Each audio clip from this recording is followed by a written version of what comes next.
السلام علیکم اسٹوڈینٹس، کیا حال ہیں؟ آج جو ہے لیول 9 کا پاک اسٹڈی کا ہمارے پاس 26 لیکچر ہے۔ 26 لیکچر میں ہم نے نیکسٹ جو ہے یہ ریڈ آؤٹ کرنا ہے۔ یہاں سے ہم نے نیکسٹ جو ہے وہ ہاف کر لیا تھا، انسانی زندگی پر آب و ہوا کے اثرات، یہ یہاں سے ہم نے نیکسٹ آگے کرنا ہے۔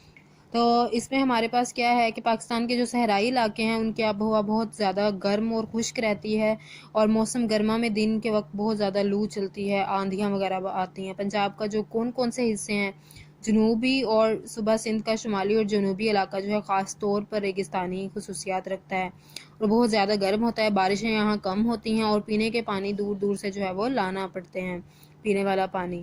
اس کے بعد نہریں جو ہے پانی کی فراہمی کا ذریعہ ہیں۔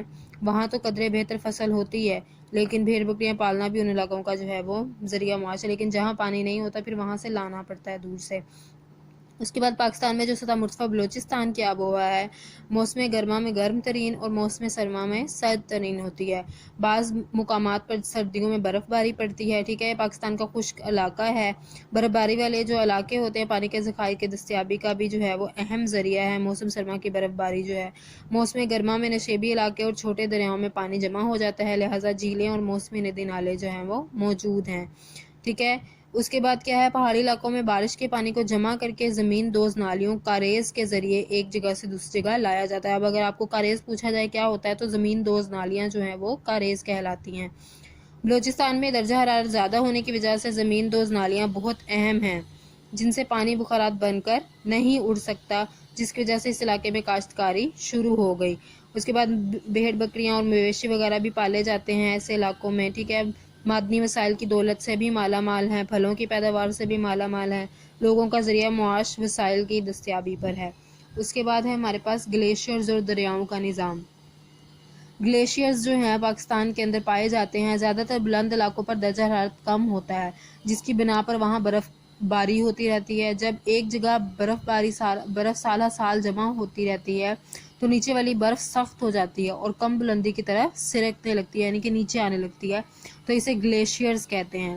ہمارے پہاڑوں پر کثرت سے ہونے والی برف باری کی بدولت بڑے بڑے گلیشیئرز جو ہے وہ بنتے ہیں، جو موسم گرما میں آہستہ آہستہ پگھل کر پانی دینے کا ذریعہ بنتے ہیں، ٹھیک ہے۔ ندی نالوں کو رواں دواں رکھتے ہیں، جسے ہماری یہ دیکھنا ہے اللہ تعالیٰ کی کتنی بڑی قدرت ہے کہ سردیوں میں برف کو وہ وہاں پر بھیج دیتا ہے اور گرمیوں میں پگھلا دیتا ہے، تاکہ وہ ہمیں گرمیوں میں پانی کا جو ہے وہ ذریعہ فراہم کر سکے، جسے ہماری آبادی، زراعت اور صنعت کو پانی فراہم ہوتا ہے۔ ہمارا طویل اور منفرد نہری نظام آبپاشی انہی گلیشیئرز کا مرہون منت ہے۔ پاکستان میں کون سے ہیں؟ سیاچن، بولترو، بیافو، ہسپر، ریمو اور بطورہ جو ہے پاکستان میں واقع چند بڑے گلیشیئرز ہیں، ٹھیک ہے۔ یہ سائٹ پہ پکس میں بھی دکھایا گیا ہے۔